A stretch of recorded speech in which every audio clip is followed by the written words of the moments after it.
Hi, I'm Julie Meyer, and this is Keanaissance Edition 4. I'm here with Bruce Grant of Applied Value Group, an international investment firm, corporation, and management consultancy.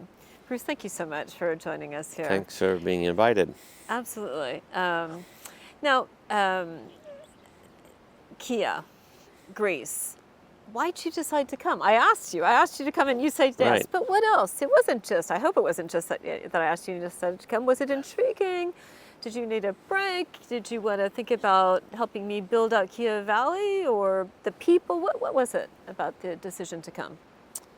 I'm always a straight shooter, as you know, so I think mainly it was to get to know even better the people who I met for the first time in this group in Zurich, and then to meet new, because you said that there would be like a 50-50 overlap and 50 new people. And also I love Greece. I've been here many times, both on business and vacations, and love the islands, been to many of them, and never been to Kia, so I thought that this would be extraordinary to visit. So, you have offices around the world for the Applied Value Group. I think Sweden, Florida, Turkey. What else am I missing? How broad is the platform of the Applied Value Group? Our focus, the holding companies, are mainly either in Scandinavia and predominantly Sweden, and then the United States. But we have operations in Canada. We have operations in Germany, Holland. You mentioned Turkey. We have distributors that we have very tight relationships with almost every European country in the different industries we're in. We have a Shanghai office as well, mainly management consulting, but they help us also with especially sourcing of raw materials and components from Far East Asia, not the least China. So we're fairly global, but I mean we're not like a General Electric or Siemens or anything like that. So, and how do you've got the investment side, you've got the management consulting.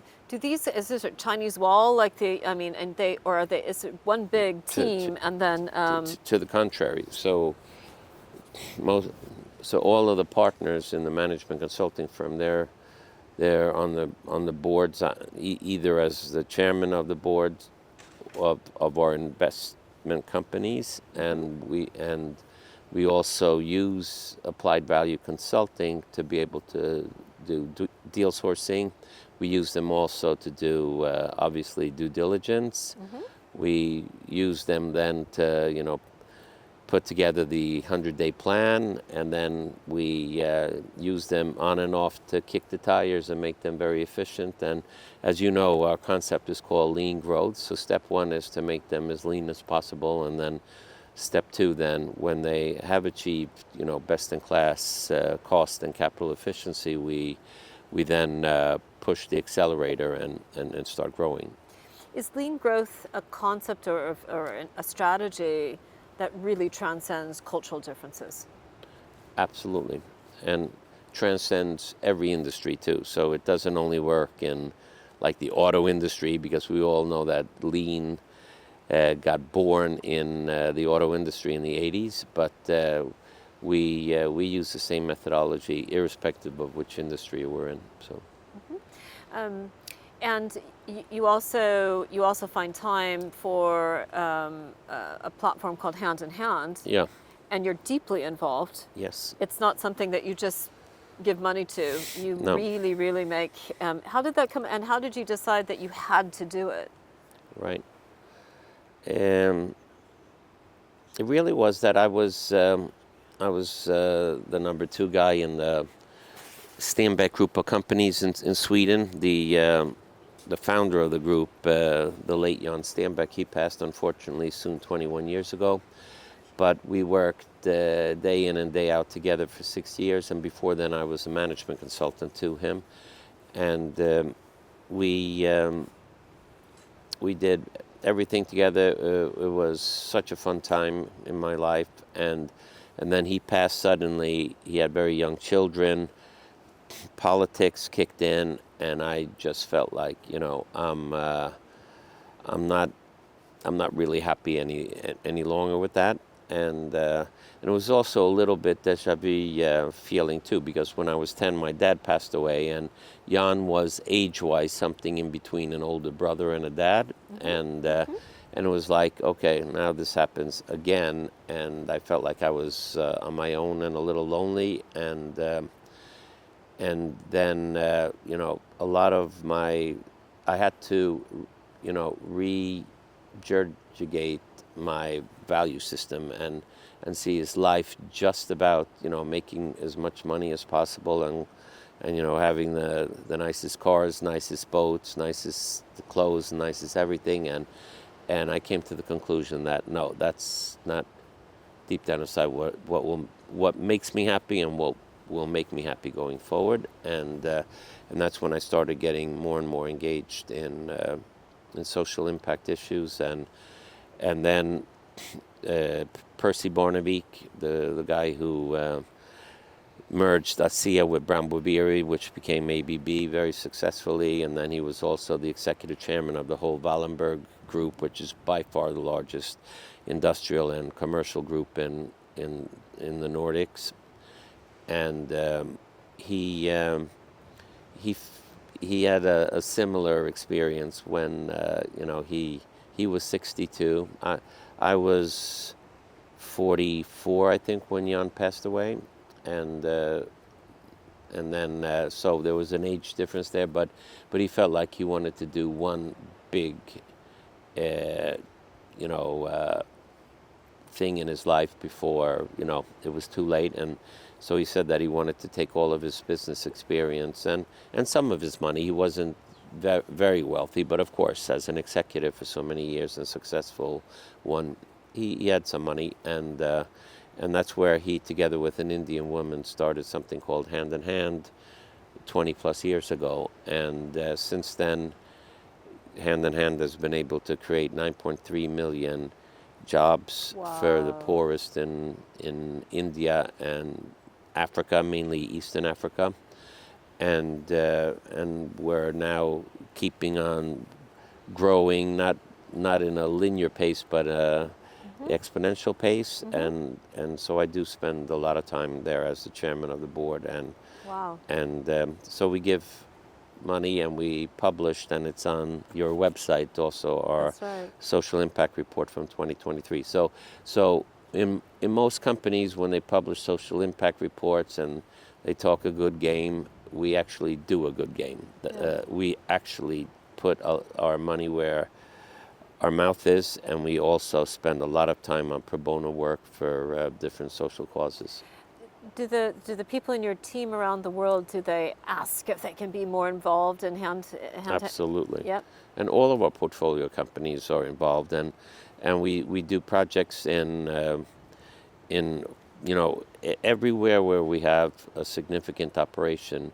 We do very, very much local social impact work, because money is one thing, but it's when you give your time and you give your talent, that's much more significant. Yes. So. Yes, indeed. Well, you mentioned the FT winter that you came to at Lake Zurich in our villa there, and now you're here at our villa in Kia. And what would you say is different and similar, and how would you describe this community? What would be if you're with your investor hat on, your management consultancy hat and so forth, what would you say? Well, Julie, I think this is what you're doing here. I mean, this is gorgeous. It's relaxed, and most executives and most entrepreneurs, we run 100 miles an hour, 24/7. So every now and then, it's good to both, do business, but in a relaxed environment, and have a little half vacation, half work period. So. Excellent. Now, I know that you're building a lot of businesses and things like that. You're more than just investing and advising. You're actually a builder. You're actually, is that part of lean growth? is to build, or how do you see that kind of very active, or is that just Bruce? That's just the way that Bruce and the culture that you've created in your Right. firm. No, we believe in building. We also believe in buying companies, and you could say that's one of the two cornerstones of revenue growth. Obviously, is you can acquire new revenue, but you can also build new revenue through organic growth, and we do both. And I would almost say that it's 50-50 between organic growth and acquisitive growth. So, but yes, we like the notion of building. We're not structured as a private equity fund, so there's no pressure on us that we have to, within 7 years or 7 + 2 years, divest of our company. The first company we bought, I thought I would divest after 5 years. 20 years later, we still own it and growing it. So once again, we're more long-term investors, you could say. Yep. But of course, if we see that there's a different parent, because I think that's important too. It's not just flip it to the highest bidder, but it's also to, with an industrial logic, fit that company with a new parent that can take care of the company even better than we can. And so we really want to see that company that we own for X years to keep on going and have possibly even a better parent. And many times a better parent could be defined as someone who has more capital to really push the accelerator on acquisitive growth. So. Now, I met you when I was at INSEAD, and I knew of Jan Steinbeck and so forth. Incredible impact that he had. I think awarded Entrepreneur of the Century and so forth. How many Jan Steinbecks do you think are out there? Do you think there's others, and do you think that they get discovered, or they know who they are, or something happens in their life and they're given a blue ocean to run with? What do you think happened with him that made that, and are there just more than we realize in Europe? Right. I think there are many Jan Steinbecks. I was very happy to be able to have him as my mentor on the entrepreneurship side, and then Percy Barnevik, that was more the industrialist that ran like super big industrial companies like ABB, and they had two different touches, and both really important. And but I think that Jan told me once, because he won one of the startup companies that then became a real powerhouse in European telecoms, Tele2. He when I was very young, I think I was 36, he asked me to be the first CEO when we went public in Sweden. And I said, Jan, I'm more of an automotive guy and heavy industry and paper and pulp and chemical engineering studies. And so I said, I can hardly turn on my phone, let alone be the CEO of this really fast-growing telecom operator in Northern Europe. And so I said, I'm actually going to say no, believe it or not, even though it's very tempting. And he got angry at me, and he said, even though you might not believe me today, when you grow up, he said, you'll thank me for saying what I'm going to say. And he said that there was no beep, beep, beep difference between running a potato chip company and an electronics chip company. I didn't believe him then, but today I believe him, certainly. So that's why we can, find companies on other bases that are the opposite of lean, or they have no growth, or they have one or the other. And it's on those bases, you could say more on functional reasons rather than industry reasons, why we go in and buy companies. So. How do you see, you mentioned industrialists, and so frequently I think of entrepreneurs really as, particularly in the technology sense, digital industrialists. Do you see there as being more of a merging together of the old and new world, the Mittelstand and the digital enablers? Do you think they're going down the highway and not really talking to each other, or as part of what you do to bring them together? Yeah. How do you see I think that? we do that. We bring them together. I mean, we have a few startups that we were one of the initial founders of, and those companies work very well, and we use the same lean growth methodologies even in pure software companies as in product companies, industrial companies. So, but obviously the world is changing at such a pace, and like AI, well, every company has to, really ask themselves, how can we utilize new AI technologies to improve our business? And that can become a huge competitive advantage. So, I mean, look at that goes for management consulting, goes even more for the legal practice. I mean, today we actually use ChatGPT for simple contracts, and we don't go to our law offices to ask for that. So we use AI, and it's both faster and a hell of a lot cheaper. So.